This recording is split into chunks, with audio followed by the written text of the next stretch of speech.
Okay, to assemble components using tables from Excel, it is actually very easy to do, and you could do some pretty amazing things with tables to kind of prep data for doing this type of stuff. So in this particular example, we're going to be assembling the bases of a speaker, just as a couple of quick examples from nothing. So we have this empty assembly here that is going to be our ultimate active model that we're going to be doing our assembly operations with.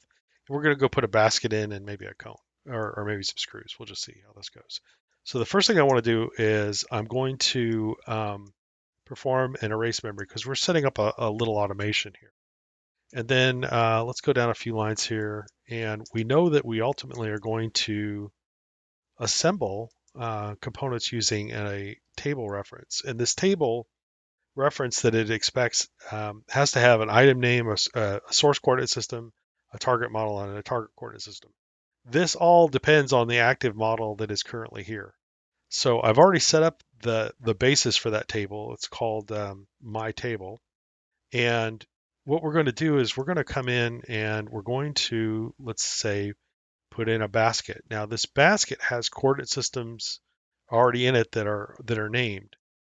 So we're gonna load this. We're gonna load all this stuff in. So we're gonna say basket the PRT, and I'm gonna assemble it using the cone reference coordinate system. And our target model is going to be this empty assembly and the coordinate system with it. So I'm gonna put ASM def C sys. Okay, so if I run this, well, we have to reference that table. So we'll put in my table, and then just as a final operation, we'll do a regenerate just to make sure everything's good. So when I run this now, let's first turn off the erase memory because I just want to show you what it looks like when it opens up here.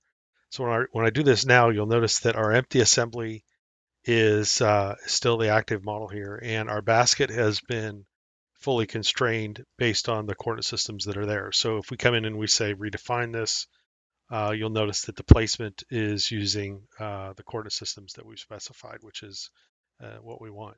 Now, to turn this into a bit of a more automation, I'm going to turn on that erase memory, and I'm going to use the open command using the table option, and I'm going to use this as my reference. So we're going to open up everything that is in this table, whether it's in this column or this column.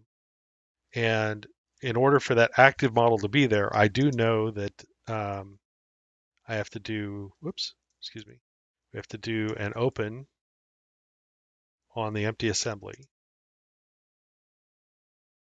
just to make sure it's active. And then we'll run that same assemble statement. So now you can see here, it's opened that up and reconstrained it. So that's exactly what we want. If we wanted to, let's say, add in our cone.prt, and I happen to know that that is the part C sys def, and we want that to go to basket,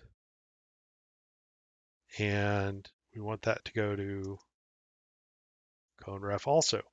So now we're going to erase memory, we're going to load up our components, and then assemble in not just our basket, but also our cone, and you can see that it's in fact there. If we go one step further, and let's say that we want to include, let's say, a screw.prt, and we happen to know that the coordinate system for that is named screw. We can check that real quick just by opening up a screw part.